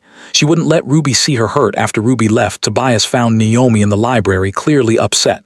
What did she say? He asked, anger coloring his voice. Nothing that matters, Naomi, she told him. Tobias's jaw tightened. Not going anywhere, he said firmly. This is your home now. My mother doesn't get to decide that. Tobias, this whole thing was her idea. She has the power here, Tobias said, stepping closer. She has money. She has business connections, but she doesn't have power over my life. Not anymore. I let her control things for too long because I didn't care enough to fight back. But I care now, Naomi's breath caught. You care. Tobias's dark eyes held hers. I care about what happens to you. You didn't ask for this situation. You didn't deserve to be sold like property. And you sure as hell don't deserve to be threatened by my mother. So if she comes at you again, you tell me, I'll handle her. Something warm bloomed in Naomi's chest. Not love, not yet, but something close, something like trust. Okay, she whispered. That weekend, Marcus invited Naomi to drive into Lexington with him. You've been cooped up in this house for a month, he said. You need to get out, see people, remember there's a world beyond these mountains. Naomi hesitated, but Tobias encouraged her. Go, have fun, I'll be fine. So Naomi went, and Lexington was wonderful. Marcus took her to lunch at a nice restaurant, then to a bookstore where she spent an hour just browsing. He bought her 3 books despite her protests. Consider it a late wedding present, Marcus said with a grin. On the drive back, Marcus got serious. Can I ask you something personal? He said. Sure. Are you really doing with all of this? Naomi thought about it. Honestly, better than I expected. Tobias isn't. He's not what I thought he'd be. He's kind, gentle, broken, but trying. You happy? Marcus asked. I don't know if happy is the right word, Naomi admitted. But I'm not miserable, and considering how this whole thing started, that feels like a win, Marcus smiled. Fair enough. When they got back to the estate, Tobias was waiting on the front porch, and Naomi's heart did a strange little flip when she saw him. He was wearing jeans and a dark green Henley, his hair slightly damp like he'd just showered. He looked younger, more relaxed. Did you have fun? He asked as Naomi climbed the porch steps. I did. Marcus bought me books. Marcus spoils everyone, Tobias said, but there was affection in his voice. Damn right I do, Marcus called, heading toward the guest house. You too tomorrow. Naomi and Tobias stood on the porch as the sun set behind the mountains, painting the sky in shades of orange and pink. Thank you, Tobias said suddenly. What? For being patient with me, for not giving up on, he gestured vaguely. On me. Tobias, I know this isn't what either of us wanted, he continued. But you've made it bearable, more than bearable. You've made me remember what it feels like to look forward to something, to coming home, to not being alone. Naomi's throat tightened. You're not alone anymore. Neither are you. They looked at each other in the fading light, and Naomi felt something shift between them. Something neither of them was quite ready to name, but it was there, growing, changing everything. And for the first time since her father sold her to pay his debts, Naomi thought maybe, just maybe, this forced marriage might become something neither of them expected, something real. The sudden noise jolted Naomi awake in the dark bedroom. She sat up abruptly, heart pounding, momentarily confused about where she was. Another sound, something breaking downstairs, made her grab her phone. 2:47 a.m. glowed on the screen. Naomi slipped on her robe and moved quietly to her bedroom door. The hallway was dark except for light spilling from downstairs. Muffled voices, one angry and slurred, reached her ears. Her stomach tightened with dread. She recognized that voice. Moving carefully down the stairs, Naomi's bare feet made no sound on the hardwood floors. As she reached the bottom, the voices became clearer. Care what time it is. I need to see my daughter. Naomi, where are you? Luther, her father, was here in the middle of the night, clearly intoxicated. Naomi stepped into the foyer and froze. Luther stood unsteadily near the door, his clothes disheveled and dirty. Fresh bruises marked his face alongside older healing ones. Ruby stood nearby in a silk robe, her expression icy. Between them, Tobias looked ready to explode with barely contained anger. You need to leave, Tobias said, his voice low and dangerous. Now, without talking to my daughter, Luther slurred. Naomi, baby, where are you? She doesn't want to see you, Tobias stated firmly. You don't speak for her, she's my daughter. Naomi's voice was small. All three turned to look at her, Luther's face crumpled with what might have been relief. Baby girl. Thank goodness, you gotta help me. Tobias immediately moved to stand between Naomi and Luther. Go back upstairs, he told Naomi, but Naomi stepped around him, her initial shock giving way to anger. What are you doing here? I need help, Luther said, stumbling toward her. Just a little money to get these people off my back. They're threatening me, Naomi. I'm in real trouble this time. You already got your money, Ruby said coldly. The debt was settled when you received the $10,000 up front. That was our agreement. I lost it all, Luther cried. I had a sure thing, a poker game in Lexington. I thought I could win enough to pay everyone back, but you gambled it away, Naomi said, her voice flat. You gambled away the money you got for selling me. Luther's face twisted. It wasn't like that. Then what was it like? Naomi's voice rose, months of buried emotions finally surfacing. Tell me, Daddy. What was it like when you sold your own daughter to pay your debts? When you looked me in the eye and made that deal? I was desperate, Luther shouted. I needed help. You needed help 12 years ago when Mama was sick, Naomi's voice cracked with pain. You needed help when you chose your addiction over her treatment. You needed help every single day you chose cards over your family, but you never got it, you never even tried. That's not fair. You sold me. Naomi's voice broke completely. You sold your own child to strangers to cover your mistakes, and then you took that money and gambled it away the same week, so don't stand there and tell me what's fair. Luther's face crumpled, tears streaming down his cheeks. I'm sorry, baby. I'm so sorry. I have an addiction. It's a sickness. Then get treatment, Naomi said, her voice trembling but firm. Check into a program, go to meetings, get a sponsor. Do something, anything, instead of showing up here in the middle of the night demanding more money to throw away. I can't stop, Luther sobbed. I've tried, I just can't. You mean you won't, Naomi said quietly. You won't stop because the addiction is more important to you than anything else. More important than Mama was, more important than I am, more important than your own life. She took a shaky breath, and when she spoke again, her voice was steady. I'm done, Daddy. I'm done sacrificing myself for you. I'm done hoping you'll change. I'm done pretending you love me more than you love gambling. Luther reached toward her desperately. Baby girl, Tobias caught Luther's wrist firmly before he could touch Naomi. Don't. The word was quiet but carried absolute authority. Luther looked up at Tobias and something ugly crossed his face. You think you're saving her. You bought her just like I sold her. You're no better than me. The words hit Naomi like a slap because part of her wondered if they were true. Tobias's jaw tightened, but he didn't let go of Luther's wrist. You're right, he said quietly. I participated in something that never should have happened, but here's the difference. I'm trying to make it right. And you're here at 3 in the morning trying to squeeze more money out of the daughter you already betrayed. He released Luther's wrist and pulled out his wallet. He counted out several $100 bills and held them out. This is $10,000, Tobias said. Take it. But understand something, this is the last time. You come back here again, you try to contact Naomi again, and I won't be polite. I'll have you removed from the property. I'll make sure every gambling establishment in a 100-mile radius knows your face. I'll make your life very difficult, are we clear? Luther stared at the money like it was salvation itself. He grabbed it with shaking hands. Thank you, he whispered. Thank you, Don't thank me, Tobias interrupted. And don't promise you'll change. We both know you won't, just take the money and go. Luther looked at Naomi one more time. Baby girl, don't call me that, Naomi said, her voice breaking.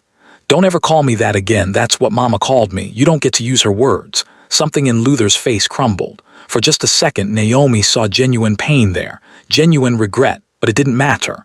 Regret without change was just another empty promise. Luther turned and stumbled out the door into the night. The second he was gone, Ruby spoke. That was foolish, Tobias. Giving him more money only enables his behavior. Mama, Tobias said, his voice tight with barely controlled anger. It's 3 in the morning, I'm not doing this with you right now. Go back to bed. Ruby's eyes narrowed. We'll discuss this tomorrow. We won't, Tobias said firmly. This is my house, my money, my decision, and it's done. A long moment, Ruby stared at her son like she didn't recognize him. Then without another word, she turned and walked away, her silk robe trailing behind her like a shadow. Naomi and Tobias stood in the foyer. Broken glass from whatever Luther had knocked over glittered on the floor between them. I'm sorry, Naomi whispered. I'm so sorry he came here. I didn't stop, Tobias said gently, turning to her. You have nothing to apologize for. None of this is your fault. You gave him $10,000. I did. Why? Tobias was quiet for a moment. Because I know what it's like to be desperate. To want something so badly, rational thought disappears. He's sick, Naomi. Addiction is a real illness. He needs help, not judgment. Won't get help. Naomi said, tears sliding down her face now. He'll take that money and gamble it away just like he did the first 10,000, just like he's done with every dollar he's ever had. He won't change. He can't. I know, Tobias said softly, but at least I gave him the chance. What he does with it is on him, not on you. Naomi looked up at this man who'd just given her father $10,000 with no expectation of return, who defended her, protected her, seen her father's ugly truth and responded with grace instead of cruelty. Why are you so kind? She whispered. Tobias's expression twisted into something painful. I'm not kind, Naomi. I participated in this whole situation. I married you knowing you'd been forced into it. I let my mother orchestrate everything because I was too empty inside to care.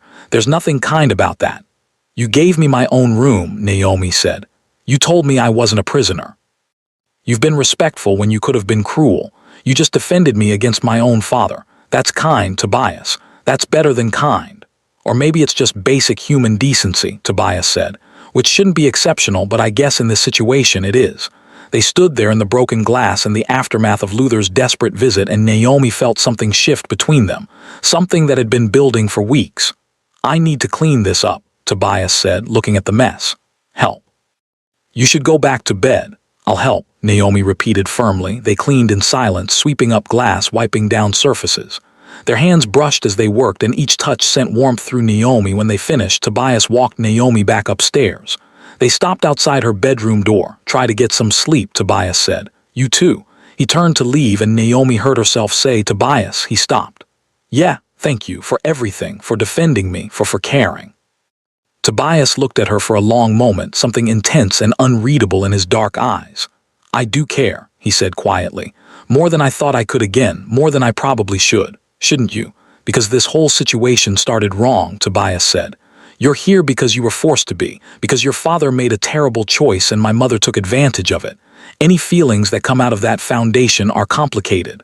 What if they're real anyway? Naomi asked, her heart pounding. What if something good grew out of something wrong? Tobias stepped closer and Naomi's breath caught. He was so close she could see the flecks of gold in his dark eyes, could smell his scent, clean and warm. What are you saying, Naomi? I'm saying, she took a shaky breath. I'm saying I don't feel forced anymore. I feel like I'm choosing to be here. Choosing you, is that wrong? I don't know, Tobias said honestly, his voice rough. Maybe, or maybe it's the most honest thing either of us has felt in a long time. He raised his hand slowly, giving her time to pull away. When she didn't, he cupped her cheek, his thumb brushing away a tear she didn't know had fallen. I don't want to hurt you, he whispered. Then don't. I don't want you to feel obligated. I don't, Naomi interrupted. Tobias, I'm standing here right now because I want to be, not because of my father's debt, not because of your mother's plans, because I want to be with you. Something in Tobias's expression cracked open. He leaned down slowly, his forehead resting against hers. I'm falling for you, he breathed. And it terrifies me, because the last time I let myself care about someone, I lost everything. I know, Naomi whispered back. And I can't promise I won't leave. I can't promise this will work, but I can promise I'm here right now, and I'm not going anywhere tonight. Tobias pulled back slightly to look at her. What do you want, Naomi? Really want? Want you to kiss me, she said. Not because we're married on paper, not because we're supposed to, but because you want to. I do want to, Tobias said, his voice dropping even lower. I've wanted to for weeks, but I didn't want to take advantage. You're not, Naomi assured him. I'm asking, I'm choosing. Tobias searched her face one more time, making sure. Then slowly, so slowly, he lowered his lips to hers. The kiss was gentle at first, careful, testing.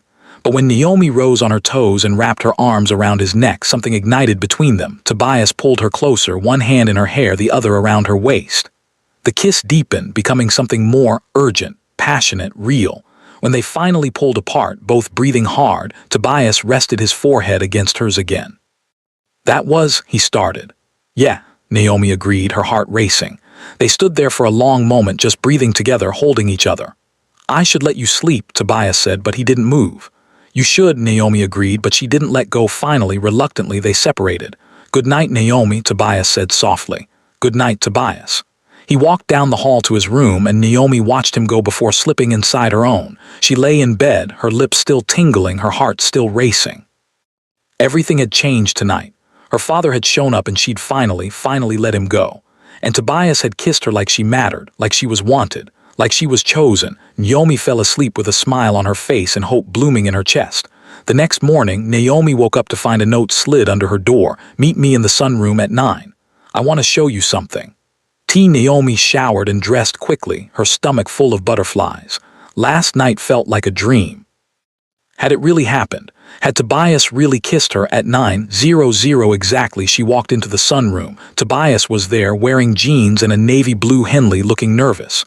On the table in front of him was a folder. Morning, he said, his eyes soft when they met hers. Morning. About last night. Are you going to tell me it was a mistake? Naomi asked, her heart sinking. No, Tobias said quickly. The opposite. I wanted to. He took a breath. I don't want to keep doing this the wrong way, so I want to start over, do this right. Do you mean? Tobias opened the folder and pulled out papers. These are annulment papers. I had my lawyer draw them up this morning, sign them, and this marriage is void. Legally, it'll be like it never happened. Naomi's stomach dropped. You want to annul the marriage? I want to give you a choice, Tobias corrected. You never had one before. Your father forced you into this. My mother forced you into this. I participated in that and I hate myself for it. So I'm giving you the choice now, Naomi. Sign these papers. I'll give you money enough to go anywhere, do anything, start over completely. Or he paused, looking vulnerable in a way that made Naomi's chest ache. Or, she prompted, or stay. Not because you have to, not because you're obligated, but because you want to. And if you stay, I want to court you properly. Date you. Let you get to know me outside of this forced situation. Let you choose me, really choose me, with full freedom to walk away anytime. Naomi stared at the papers, her mind spinning. Freedom, real freedom. She could sign those papers and leave, start over somewhere new. Maybe go to college like she'd always dreamed. Maybe open that little cafe she'd fantasized about. Maybe just be Naomi Wells without the weight of her father's mistakes crushing her. It was everything she'd wanted, but she thought about the past 2 months. Mornings making coffee for a broken man. Evenings cooking dinner and watching him slowly come back to life. Late-night conversations in the kitchen. The way Tobias looked at her like she was precious. The way he defended her against her father. The kiss that had set her entire body on fire. She thought about how it felt to be seen. Really seen.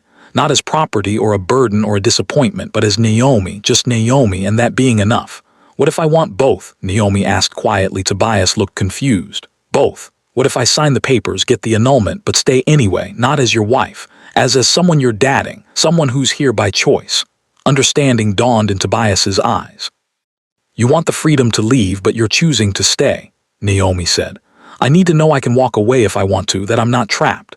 But I also need you to know I'm staying because I want to, not because I have to.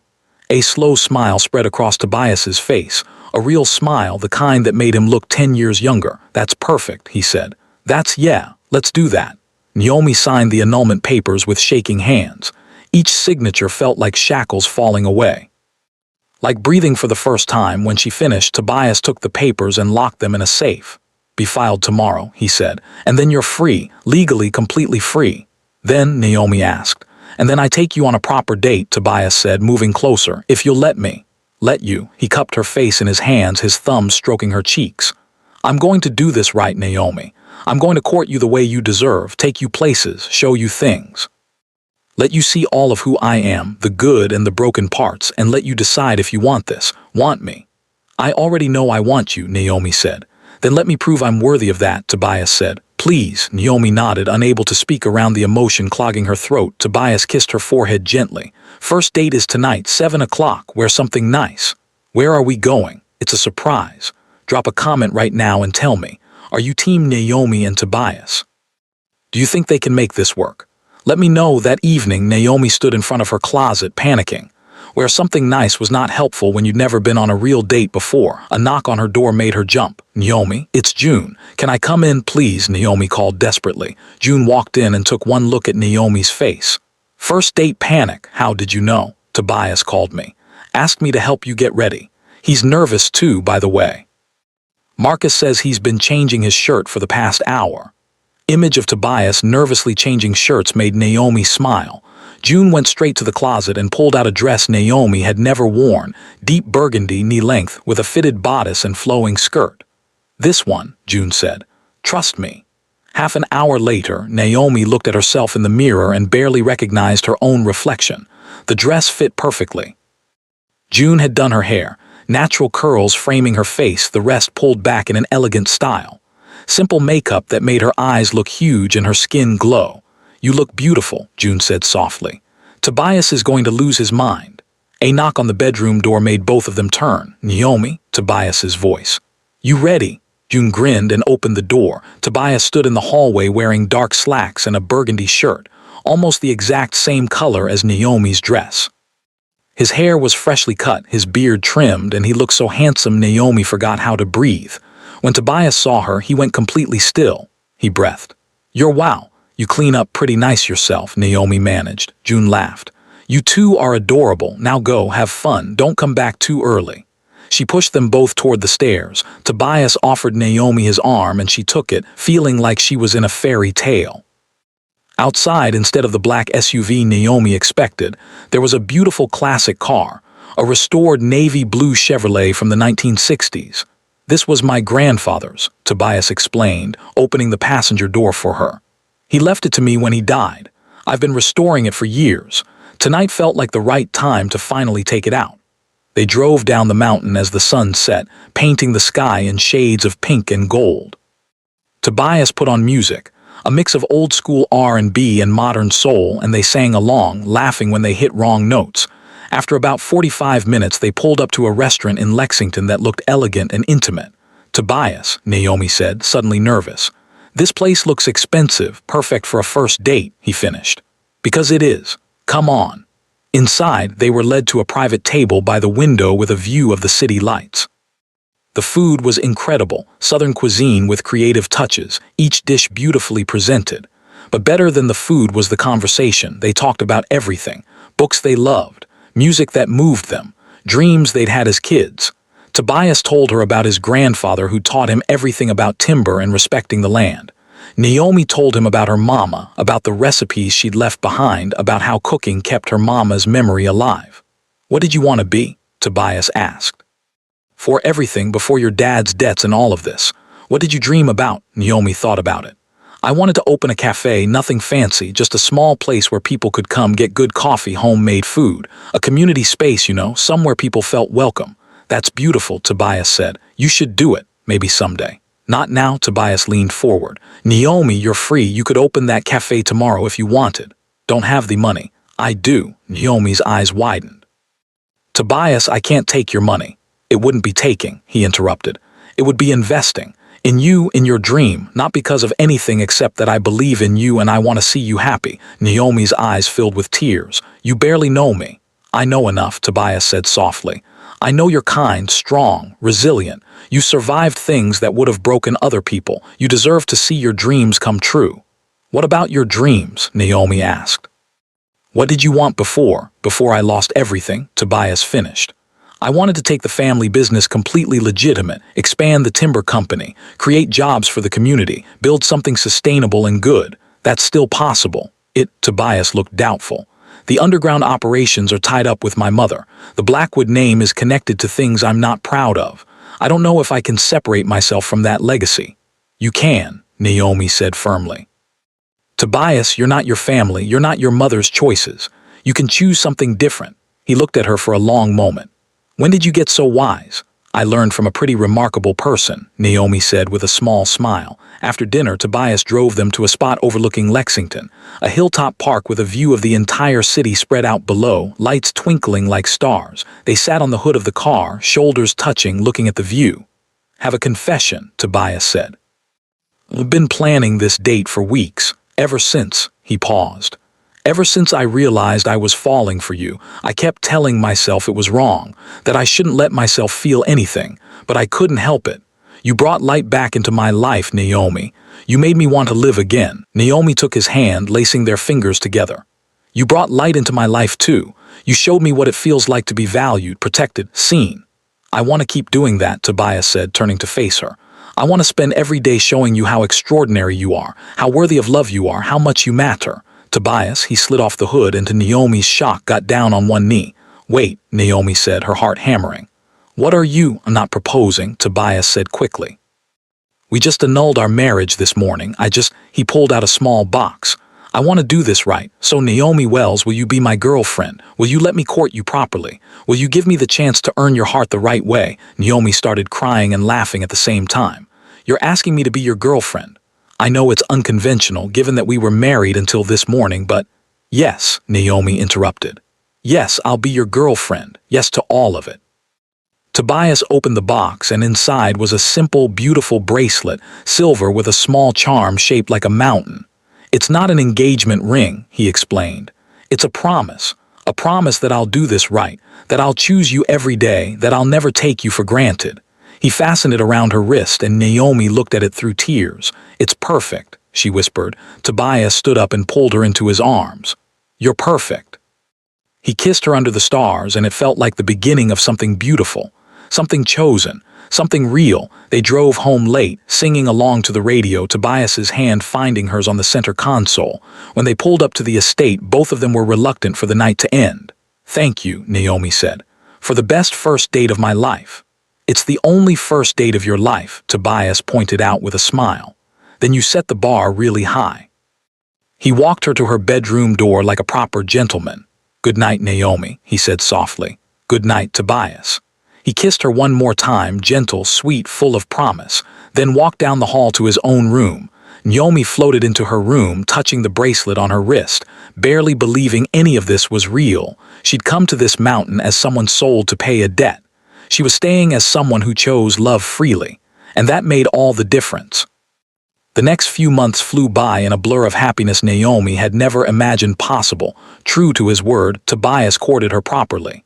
He took her on dates, restaurants in Lexington, concerts in Louisville, weekend trips to Nashville. He introduced her to his world, showing her the timber operations, explaining his dreams for expansion, asking her opinions, valuing her thoughts. And he supported her dreams too. Within a month, Tobias had helped Naomi find a perfect location for her cafe, a small space in downtown Hazard that needed work but had good bones. He provided the investment, she provided the vision. Together, they transformed it into something beautiful. Naomi's place opened 4 months after that first date. It was everything Naomi had dreamed: warm lighting, comfortable seating, locally sourced food, and the best coffee in eastern Kentucky. A community space where everyone was welcome. The opening day was busy and wonderful. June came. Marcus came with his new girlfriend. Even some of Naomi's old coworkers from Rosie's diner stopped by, and standing outside looking through the window was Luther. Naomi saw him through the glass. He looked different, thinner, cleaner, almost sober. She could have ignored him, could have called someone to make him leave, could have turned away, but something in his face stopped her. She walked outside. Daddy. Luther looked at the ground. Naomi. I know you said not to contact you. I'm not trying to bother you. I wanted to see what you built, wanted to see you. What do you want? Naomi asked, her voice guarded. Nothing, Luther said quickly. I don't want money or help or anything. He took a shaky breath.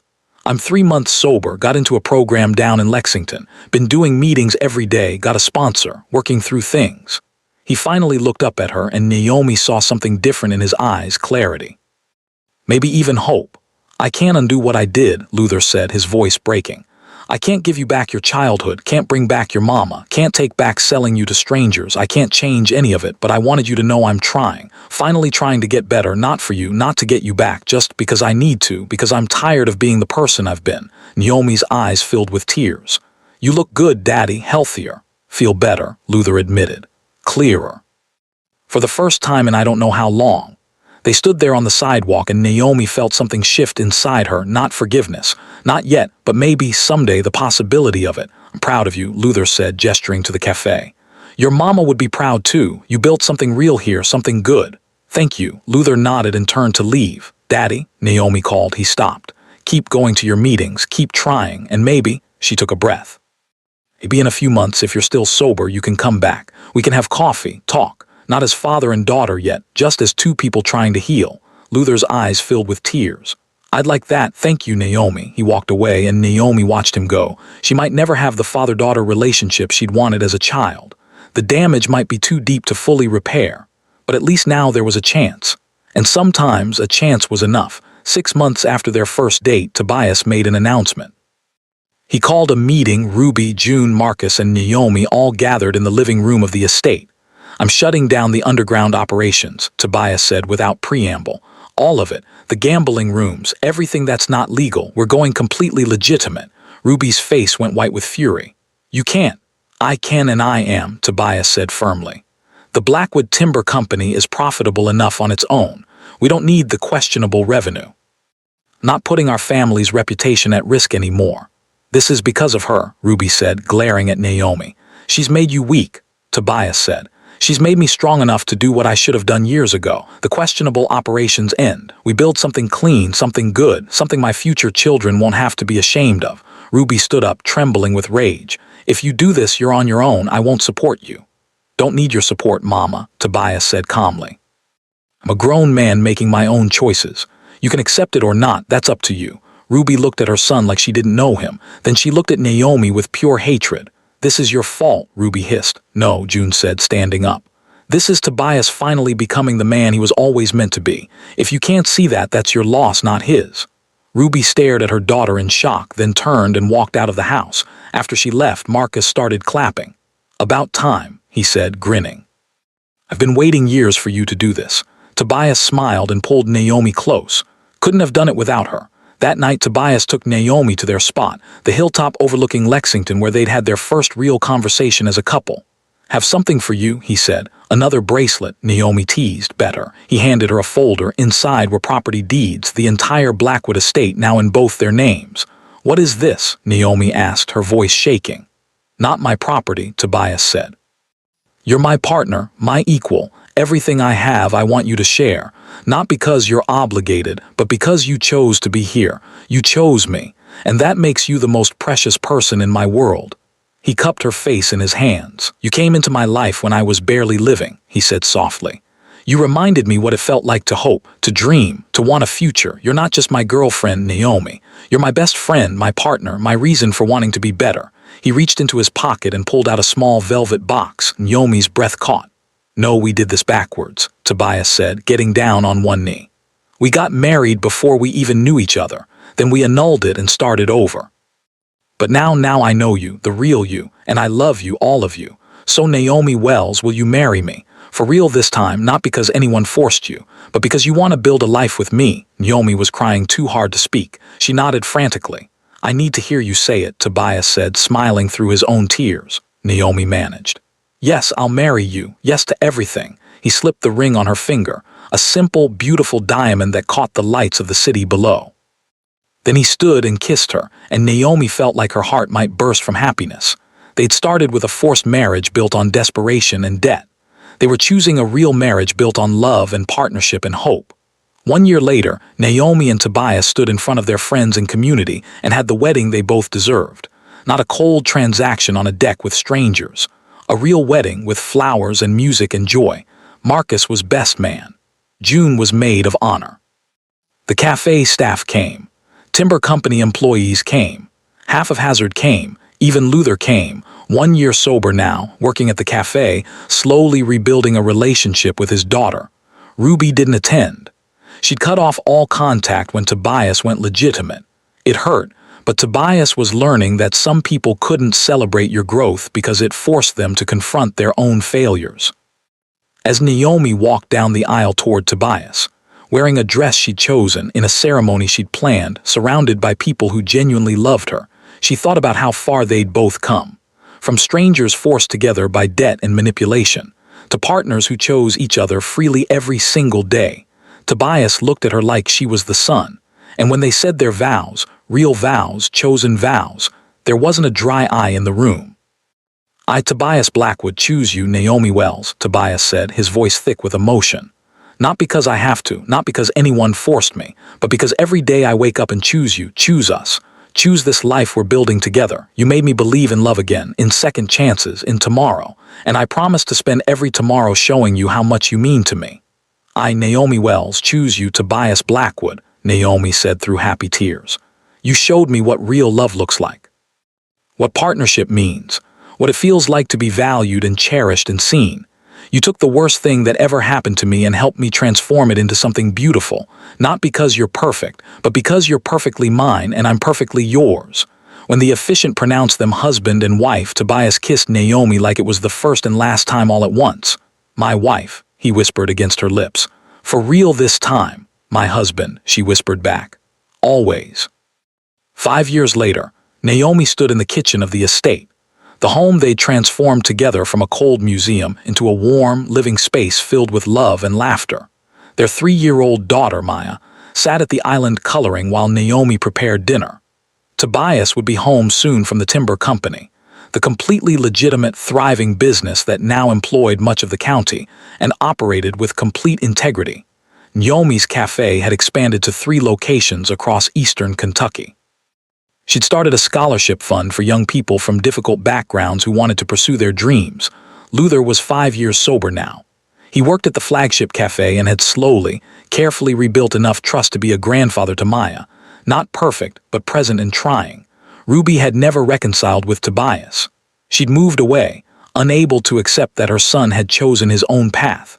It still hurt him sometimes, but he'd learned that you can't force people to support your growth.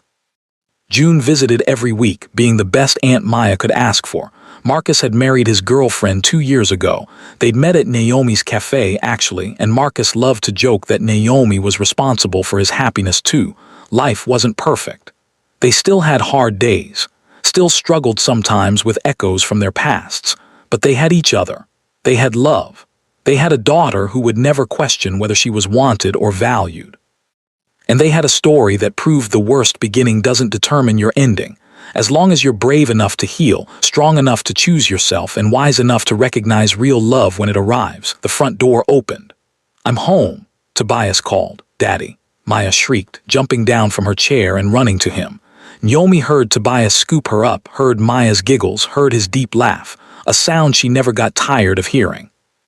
Tobias walked into the kitchen carrying their daughter, and his face lit up when he saw Naomi. Even after years of marriage, he still looked at her like she was everything. "How was your day, beautiful?" he asked, setting Maya down and pulling Naomi into his arms. "Perfect," Naomi said honestly. "Absolutely perfect." He kissed her softly, and Naomi thought about the terrified young woman who'd stood in these mountains years ago, believing she'd been sold into a nightmare. She'd been wrong. She'd been sold into a fairy tale. Not because a man had rescued her, but because she'd found the strength to rescue herself. And in doing so, she'd helped rescue him too, 2 broken people, healing each other, building something beautiful out of ashes. "Love you," Tobias whispered. "Love you too," Naomi whispered back, and she meant it with every fiber of her being. Here's what Naomi and Tobias's story teaches us. Sometimes the worst thing that happens to you can lead you exactly where you need to be, but only if you're brave enough to heal, strong enough to choose yourself, and wise enough to recognize real love when it finally shows up. Being sold didn't make Naomi a victim forever. Her choices made her a victor, not because a man saved her, but because she saved herself and built a life of her own choosing. Remember, you are never just what someone else makes you. You are what you choose to become. Family isn't always blood. Sometimes family is the people who show up for you when everyone else walks away. Sometimes it's the man who gives you freedom when he could have kept you trapped. Sometimes it's the friends who become family. Sometimes it's the daughter you raise to be stronger and more free than you ever were. And forgiveness. Forgiveness isn't about excusing harm. It's about freeing yourself from the weight of someone else's failures. Naomi didn't have to fully forgive her father to move forward. She just had to stop letting his mistakes define her future. If this story touched your heart, if it made you believe in second chances and chosen families and the power of healing, drop a like right now. Share this with someone who needs to hear that they can rise from any situation, that they're not defined by what was done to them, but by what they choose to do next. Subscribe to this channel for more stories that will make you feel, make you think, and make you believe in love again. Drop a comment and tell me, what's the biggest lesson you're taking from Naomi's journey? I read every single one. Thank you for going on this journey with me. Thank you for believing in Naomi and Tobias. Until next time, remember, you are worthy. You are valuable. You are enough. And your story isn't over yet. Peace, love, and blessings.